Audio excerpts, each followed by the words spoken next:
Alright guys, here's our quick look at the Enlightenment. A lot of this you should have from your civics classes, but we're going to take a quick run through it here, going from the mid 1650s, like during the reigns of the Stuart dynasty, going all the way up and through the beginnings of the French Revolution. So what we have is this idea from natural laws, right? The political ideas of the Enlightenment are going to come directly from the scientific revolution. The thoughts and ideas of men like Galileo and Copernicus and Bacon bring about a new way of looking at the physical world. If reason, logic and reason could be used to govern the physical world, then reason could also be applied to the human world. The same laws can be applied to human nature. And if that is so, then it stands to reason that if natural laws were applied to a society, then you could solve the social, the political, and the economic turmoil of the day. That is the goal. How do we solve the political, the social, and the economic turmoil of the day? And so it is during the reign of the Stuart dynasty that we have two conflicting ideas. John Locke and Thomas Hobbes, who lived through the English Civil War, are going to have a couple different ideas on the way to solve this. All right. And the idea is going to become known as the social contract. All right? What is the role of government? What is government going to do? What is government's job? And so we have a guy named Thomas Hobbes who has a very dark view, a very sad view of human nature. And in 1651 he writes a book called Leviathan. And it is in this book that Hobbes said people were greedy, people were selfish, and therefore they needed a strong amount of control. They needed someone sturdy on the reins to tell them what to do. So according to Hobbes, people are going to exist in something called a state of nature.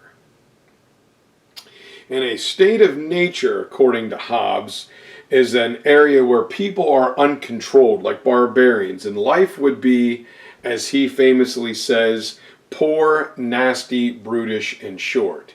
You are going to live very poorly, a brutish, violent life, and you're going to die very early. And therefore, he comes up with what he calls a social contract. This is again the role of government. And in his version of the social contract, people would willingly give up their state of nature for an organized society. You would give up that brutish, uncontrolled nature for organization. The best way to do this was to create a society where a powerful government could make its people do what was necessary for the good of all. So for Hobbes, the best type of government was absolutism, for a strong monarch to tell you what to do, when to do it, and how to do it. In short, I like to say Thomas Hobbes wanted to hog all the power. Hobbes for hog. Now, differing from Thomas Hobbes is John Locke, who wants to unlock the freedom. John Locke was a political philosopher who believed that people were basically good and moral. And in his 1689 book called The Two Treatises on Government, he says that people are entitled to natural rights, life, liberty, and property. The right to live your life as you choose and be able to own something. All right, everyone has these three things from the time they are born. Most people are good, they are reasonable, and they are moral. And it is Locke's belief that government should be formed specifically to protect those natural rights of life, liberty, and property. So to Locke, the best form of government should be one that had limited power, not like the competing absolute monarchs of his day. According to Locke, the government has an obligation to all of its citizens. If a government fails to live up to them, to its obligations, then, and they do not respect a person's right to life, liberty, and property, then it is not only the people's duty, but it is their right to overthrow that government and create a new one. It is your responsibility to get rid of that government and create something new. And this sounds a little bit like the coming American Revolution, if I am not mistaken. So, all right. Next guy is we have the Baron de Montesquieu. All right, 3 names, very easy to remember there. And in France, we have the Baron de Montesquieu. And he is a guy who had studied all forms of government, going back to the ancient world, to ancient Greece, to the modern day.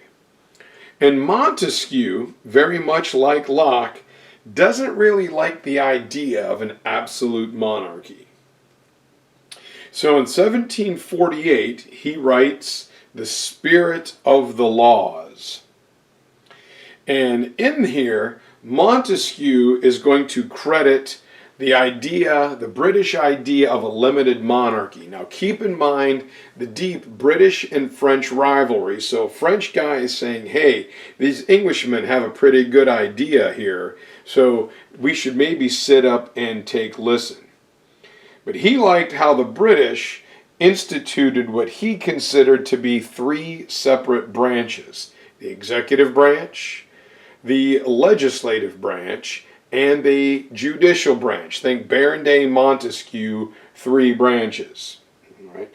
To Montesquieu, you had to have a separation of powers. You could not have all the power concentrated in one area. Spreading them out was the best way to maintain liberty. And so we see Montesquieu's ideas used in the United States today in what we call our system of checks and balances. No one branch can be more powerful than any other.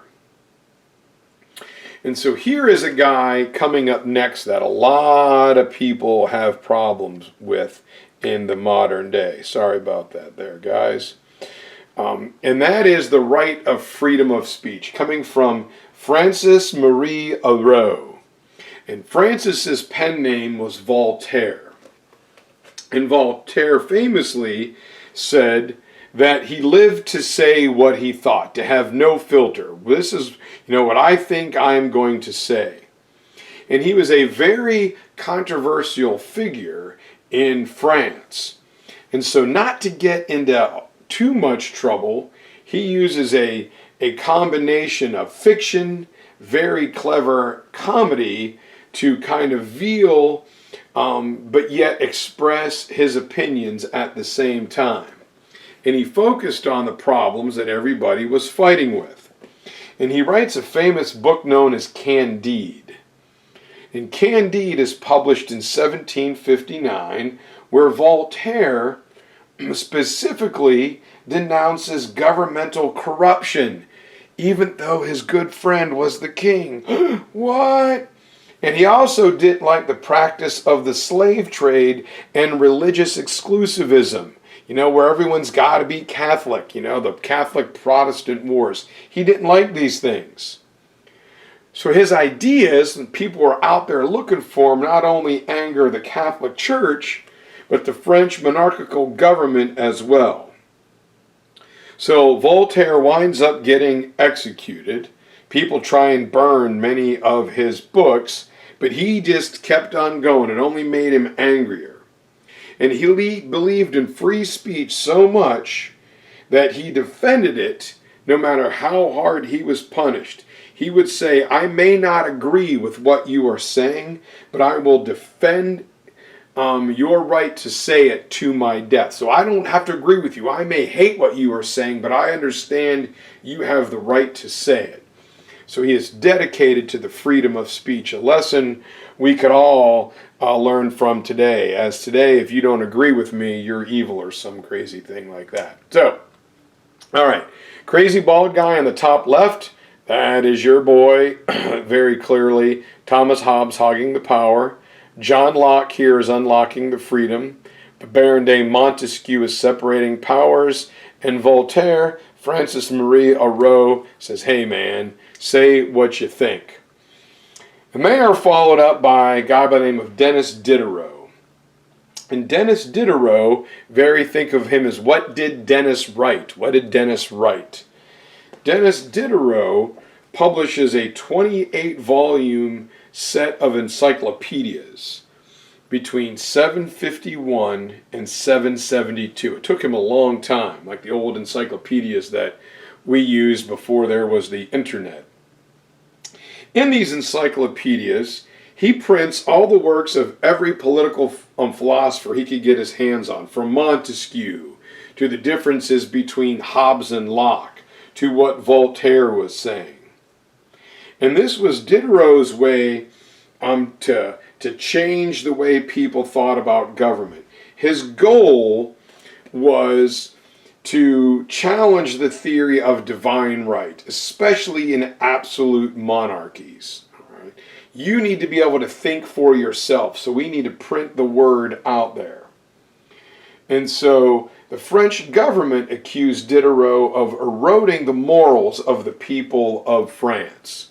Once again, the Pope gets ready to excommunicate him, or anybody caught reading Diderot's encyclopedias at all.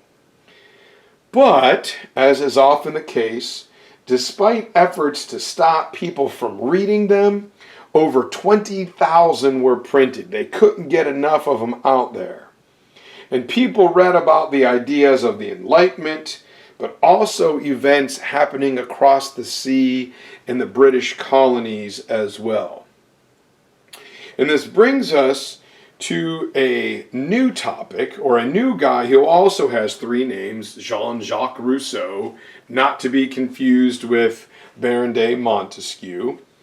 But French philosopher Rousseau also feels very similar to the way John Locke did, and that people were basically good.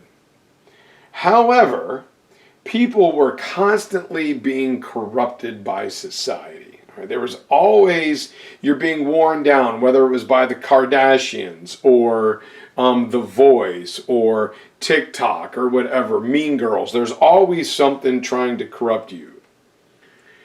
So in 1762, Rousseau wrote The Social Contract.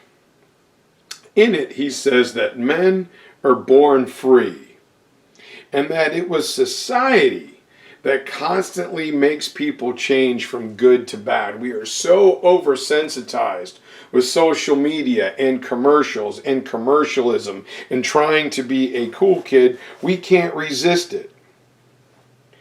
And Rousseau felt that a society will control the way people were shaped and behaved. All right?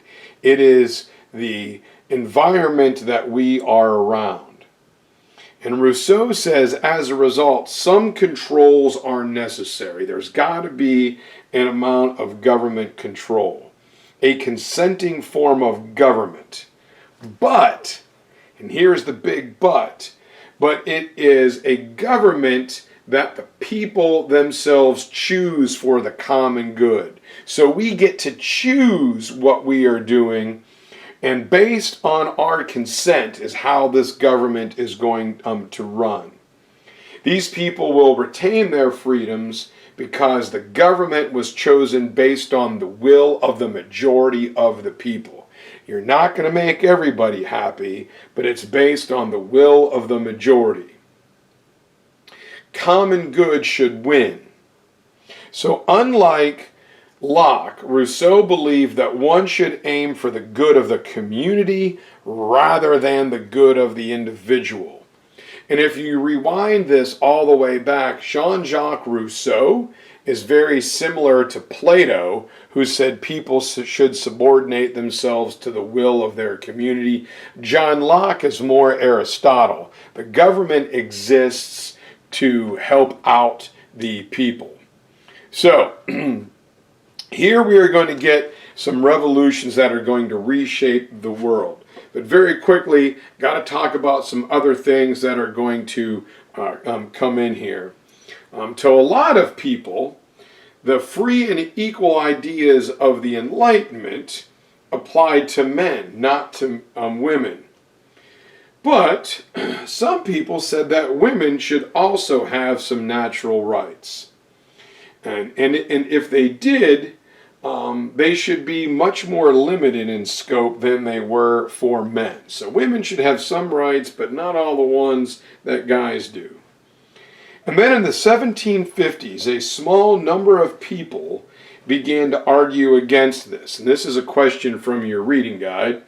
The most famous of which is a lady named Mary Wollstonecraft from England. And she protested that women had been left out of this social contract. That a woman should first and foremost be a good mother to her children. So there's, be a good mom.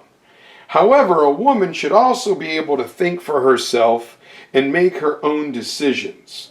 She should not be solely dependent upon her husband as a breadwinner. So in 1792, she writes The Vindication of the Rights of a Woman, in which she claimed the same education that was given to a boy should be given to a girl as well, to help these young ladies have a path to freedom and independence.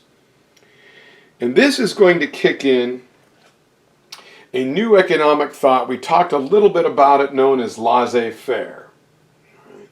And so as there is thoughts that give rise to the idea of a person's natural rights in the best form of government, new forms of economic theories are developed as well.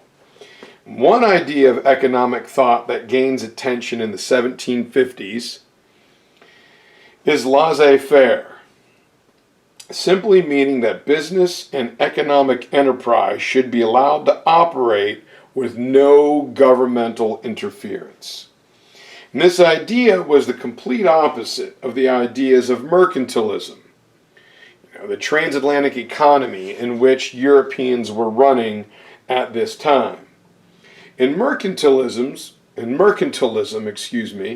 nations measured their wealth against each other by the acquisition of precious metal, gold and silver, or things they could turn into gold and silver. Well, the Enlightenment philosophers said one should make their land as productive as possible. New wealth. And this new wealth is everything from agriculture to farming to even harvesting lumber. And that there should be free trade in these areas, not isolated, restricted areas based on the mother country, something that defines mercantilism.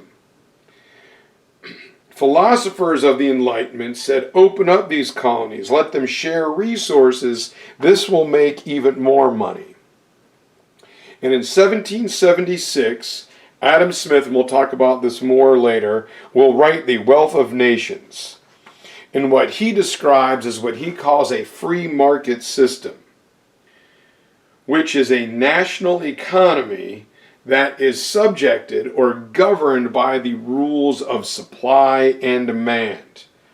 All right. People will supply what the people want. If the people want it, they'll find a way to get it to you. This would naturally regulate the business activity. According to Smith, in business, everything is interrelated, from the manufacturing of the products to the amount of money an employee is getting paid to the level of profit an owner will make. This is all part of the supply and demand process. If there is a demand, all right, it's going to be met. And that meeting of that demand in the best economy is one where there is no governmental interference. The government's job, according to Smith, is to focus on ensuring justice, protecting its people, and not interfering with the economy. And as the Industrial Revolution is going to spread, Smith's ideas will shape the world all the way until the 20th century. But what we have here is the influence of not only Adam Smith, but all of these guys like Locke and Montesquieu and Voltaire.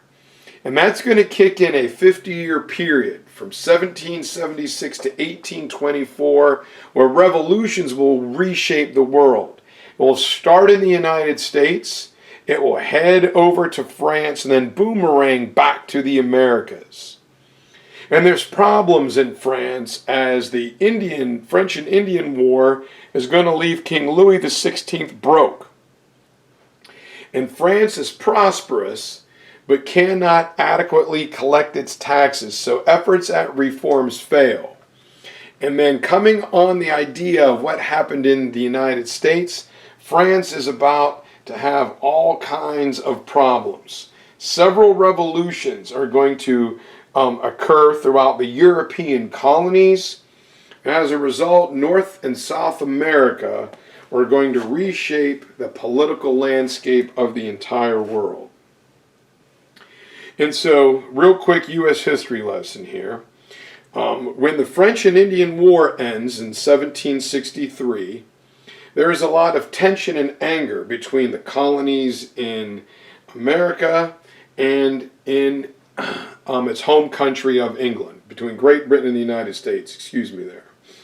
Now, the war had drained the treasury of the English monarch, King George III. And he did not want to raise taxes on his people at home. And Parliament says, well, we had to defend those, colonists from the French, so why don't we make them pay for it? And so Parliament and the king began to enforce long forgotten trade laws, and Parliament raised taxes on the colonists. And here is a big problem. In North America, the 13 colonies were angry. They had busted their butt to become self-sufficient. And they thought the king really didn't do much to help them, especially in the French and Indian War. And so if taxes were going to be raised, they wanted seats in Parliament. All right? Give Benjamin Franklin or Thomas Jefferson a seat in Parliament. The famous battle cry of no taxation without representation. If they get a seat in Parliament, there is no problem. But that is not what King George did. So in 1770, after hurling snowballs at frightened British soldiers, and yeah, there may have been chunks of ice and rocks, who knows, the end result doesn't matter. Some of the soldiers fire onto civilians in the crowd, killing several people, including a guy named Crispus Attucks. This is known as the Boston Massacre. As you can see, part of Team Melega is right there. And that prompts angry colonists down at the Old South Meeting House in 1773. The Boston Tea Party is going to involve colonists disguised as Mohawk Indians throwing tea into British Harbor. Here is some of the actual tea that was thrown overboard. This is thousands and thousands of dollars is tossed overboard. And the site where it happened is kind of right here in Boston Harbor. And so this is going to prompt the First Continental Congress, right, where leaders from the colonies meet in Philadelphia in 1774 to determine what to do next. And it's here where the founding fathers like John Adams and Benjamin Franklin and Thomas Jefferson come together. This is like Renaissance Florence, where love 'em or hate 'em, some great unique minds were at work here. And they discuss what to do with England and their relationship, and if they should create a continental army, in which they do, and they appoint one of their members, George Washington, as general of this army. The next year, in 1775, fighting between the colonies in England had begun. And the Second Continental Congress, which was held in Philadelphia, the war is going to go badly. And what happens is we have the famous midnight ride of Paul Revere, the Old North Church, one if by land, two if by sea. Here is one of the actual lanterns. Very, very, very cool. And that guy is handsome. All right. And Paul Revere was assisted along with William Dawes and Dr. Samuel Prescott. They go on that great midnight ride and they warn the villages of Lexington and Concord that the British were coming. And here at Buckman's Tavern in Lexington is where the militia met really early in the morning, where they go out under Colonel John Parker to face down the oncoming British troops. Now, if the British troops would have seen Team Melega on Lexington Green, they surely would have turned and run. Unfortunately, we weren't there. But there is fighting on Lexington Green, and it is mislabeled as the shot heard around the world. It really happens a little bit farther down the road in Concord, Massachusetts. As the British cross over this bridge, a New Hampshire militia leader from up in here marches down, and when the British shoot at him, he orders his men to return fire. Up to that point, the colonists were still Englishmen. But when that shots are fired, striking British soldiers, it is a major door hinge in world history. Things are going to change forever. The British soldiers are attacked by the colonists hiding along the walls all the way back to Boston. The fight kicks off in Bunker Hill, where the Americans retreat. However, after tearing up the British Army pretty good, giving them an early sense of confidence. And things are not going to go very well. All right, the fighting is going to be bitter and brutal. And going back to 1776, Congress voted to approve the Declaration. The document articulates many of the ideas that were written down by John Locke. And his philosophies are interwoven with American ideas for independence, one of the greatest documents in human history. And so, problem is, fighting the Civil War, the Revolutionary War is not easy. But several attempts at defeating and meeting the British on the field don't end in victory, but eventually, after the terrible winter of 1777, I'm trying to go too fast here, 1778, the Continental Army is finally ready. They'd been trained by a guy named Manfred von Steuben throughout the winter, and they stand up to the English military veterans. And this brings in a new ally, the French. With the French alliance comes money, comes supplies, comes soldiers, and most importantly, a fleet. And we all know what happens. The British will famously surrender in Yorktown, Virginia, and the Revolutionary War is over. And this signals the collapse of the British war effort in the New World. In 1783, another Treaty of Paris is signed by England, recognizing the existence of the United States of America, the United States becoming an independent country. And so we're going to have a few problems. And first of all, we're going to have to endure the Articles of the Confederation, which were absolutely terrible. A very weak document that did not work very well. They're signed immediately after the end of the Revolutionary War. And so this just doesn't work. And finally, in the hot summer of 1787, the current United States Constitution was being written at the Constitutional Convention in Philadelphia. The Constitutional Convention frames a strong federal government, here is your Hamilton to be in the room where it happened, that had the ability to grow and flex and change with the times. And presiding over this is old General George Washington, who just wanted to go home at the time. A legislature is created, as you know, that has an upper house, the Senate, that receives 2 votes, 2 delegates from every state, 2 senators, and a lower house called the House of Representatives, where representation is based on proportion. The more people in your state, the more seats you have in the House of Representatives. The leader of the United States is a president who would lead a federal republic that drew on the ideas from places like ancient Greece and Rome, and a 9-member Supreme Court. So the legislative branch, the executive branch, the judicial branch is Baron de Montesquieu's ideas put into practical reality. Each one can check and balance the other, so no one group could take over and dominate the power. The document was strong, it is adaptable, it's known as a living document that can change and grows with the times, drawing its inspiration again from the Enlightenment. So the United States becomes a federal republic in 1789. The new government was a representative government that was run by an elected legislature. However, in order to vote, you had to be a free white man. African Americans, Native Americans, and women did not attain the right to vote. But this was the freest government the world had seen since Rome.